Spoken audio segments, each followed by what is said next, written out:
오늘의 큐티 말씀은 누가복음 1장 57절부터 80절입니다. 제목, 이제 입을 열어 주님을 찬양합니다. 먼저 앞뒤 문맥을 살펴보겠습니다. 누가복음 1장은 제법 깁니다. 무려 80절까지 있습니다. 누가복음의 저자인 누가는 역사적인 사실을 아주 세밀하게 기록하고 있습니다. 역사가이자 의사였던 그의 직업에서 이렇게 꼼꼼한 모습을 보게 됩니다. 마리아는 엘리사벳과 함께 석 달간 같이 머물다가 자기 집으로 돌아옵니다.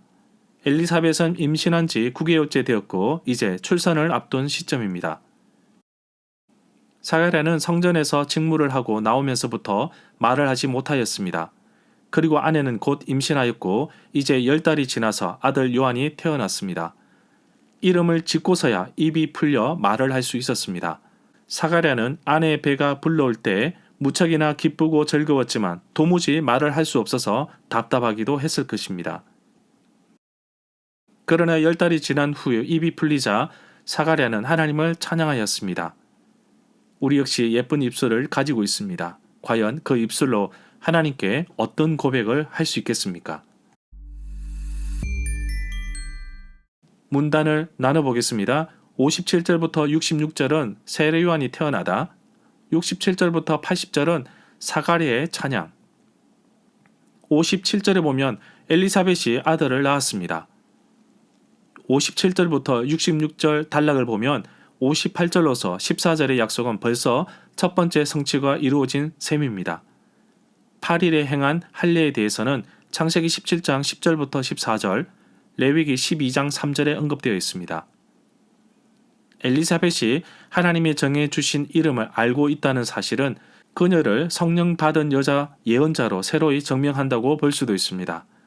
62절부터 64절로서 13절 하반절과 20절의 말씀을 성취됩니다.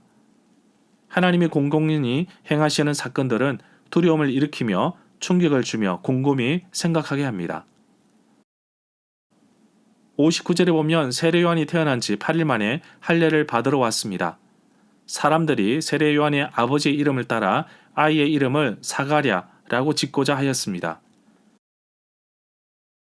60절에 보면 그러나 엘리사벳은 하나님이 정해주신 이름을 알고 있었기에 아이의 이름을 요한이라고 하였습니다. 그렇게 볼 수 있는 근거는 엘리사벳이 성령의 충만함을 입고 있었기 때문입니다. 문제는 요한이라는 이름을 주의 사자가 성전 향단 우편에서 사가랴에게 알려주었지만 벙어리가 된 이상 말할 수 없어서 누구든지 알 수 있는 길은 없습니다. 글씨를 서판에 써서 아내 엘리사벳에게 보여주지 않았다는 증거도 63절에서 볼 수 있습니다. 63절에 보면 사가랴가 말을 못하기 때문에 서판에다가 아이의 이름을 적었는데 요한이라고 적었습니다. 바로 13절의 말씀이 성취되는 구절입니다.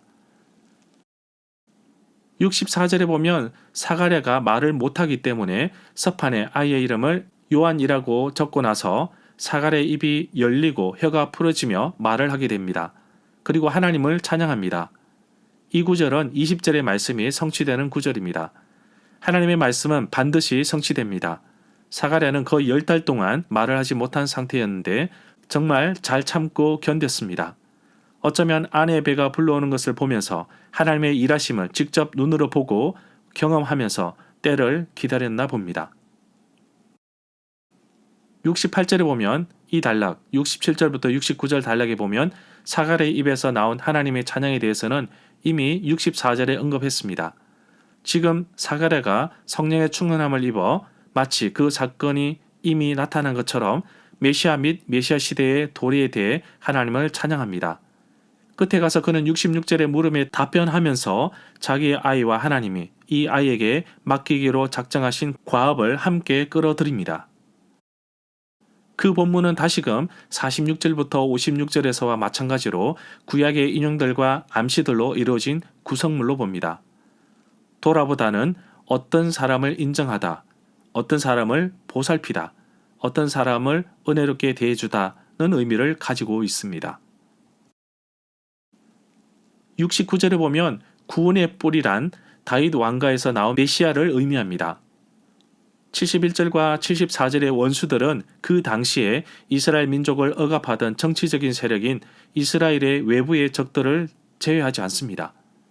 그러나 먼저 그리고 궁극적으로는 하나님께서 이스라엘에게 세계에 주시려고 하신 그 구원을 깨닫지 못하여 받아들이려 하지 않으며 그리함으로써 이 구원을 향해 뻗어나가는 교회를 박해하는 원수들을 문제 삼습니다. 뿔에 대해 알아보겠습니다. 황소의 뿔은 힘 및 권력이나 국력이나 강대국에 대한 상징입니다. 번제단의 네 모퉁이의 뿔은 하나님의 권능과 현존을 상징하므로 속죄 행위의 대상과 피난처가 됩니다. 76절에 보면 아버지가 아이를 바라보며 아기야 너는 지극히 높으신 이의 선지자로 불리게 될 것이다. 그래서 주 앞에 앞서가서 그 길을 준비하거라고 합니다. 이 구절에서 사가랴는 16절부터 17절에 천사의 소식을 받아들입니다. 77절에 보면 이 구절은 요한의 세례 활동을 미리 지시합니다. 그것은 구원의 지식을 매개하고 죄의 용서에서 성립되는 구원을 받을 수 있도록 준비시키는 일입니다. 이것은 하나님의 긍휼을 통하여 가능해집니다. 하나님은 긍휼하시기 때문에 메시아를 돋는 해로 보내실 것입니다. 그의 희생 죽음은 죄의 용서를 가능케 할 것입니다. 그는 죽음을 이기고 영원한 생명을 가져오실 것입니다. 그리하여 그는 궁극적이며 포괄적인 평화를 수립하시어 우리를 평화에 이르는 길로 인도하실 것입니다. 80절에 보면 세례 요한은 점점 자라서 심령이 강하여지고 이스라엘 사람에게서 서는 그날까지 빈들에서 살았습니다. 요한이 이미 어린아이로서 빈들에서 살았다거나 혹은 쿰란 공동체의 보호 아래에 있다는 식으로 이 언명을 억지로 해석해서는 안 된다고 봅니다. 절마다 상세한 설명과 구절 해석, 핵심 내용과 중심 줄거리는 네이버 블로그에 올려져 있습니다. 내게 주시는 교훈입니다. 사가랴는 무려 10달 동안 말을 할 수 없는 상태로 살았습니다. 때로는 불편하고 불평할 수도 있었지만 성경에서 그를 표현하기를 성령의 충만함을 받았다고 기록하고 있습니다. 말문이 열렸을 때 아이를 보며 또 사랑하는 아내를 보며 하고 싶은 말도 많았지만 사가랴는 하나님께 감사와 찬양의 노래를 드리게 됩니다. 그리고 비록 자신의 아들이지만 아들이 가야 할 그 길을 축복하고 있음을 보게 됩니다. 특히 하나님께서 그의 백성을 긍휼히 여기시는 부분에 주목해 보십시오. 아무런 소망 없이 살아가는 우리를 돌보시고 직접 찾아오신 하나님의 세밀한 손길과 그 은혜를 찬양합니다. 찬송가 23장에 만입이 내게 있으면 그 입 다 가지고 내 구주 주신 은총을 다 찬송하겠네 라는 고백처럼 날마다 하나님을 찬양하며 기쁨으로 사는 자가 되기를 간절히 소망합니다.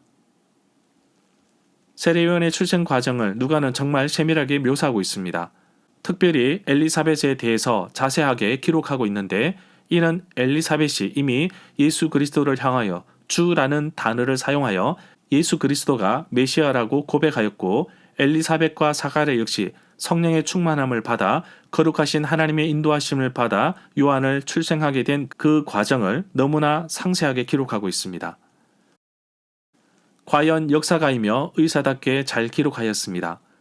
바로 복음을 듣는 대상을 고려하여 자세하게 사실적으로 묘사한 것입니다. 저희 부부도 하나님의 인도하심 속에 성령 충만한 가운데 주님께서 맡겨주신 귀한 사명을 잘 감당하기를 원합니다. 동력자님, 저희 가정을 위해 기도해 주십시오. 복음을 전하기 위해 우리 모두 선교사로 가야 하지만 모두 다 갈 형편은 되지 않습니다. 저는 가는 선교사가 되겠습니다. 여러분들은 보내는 선교사가 되어 주십시오. 함께 주의 일을 이루어가는 귀한 동력자님이 되기를 간절히 소망합니다.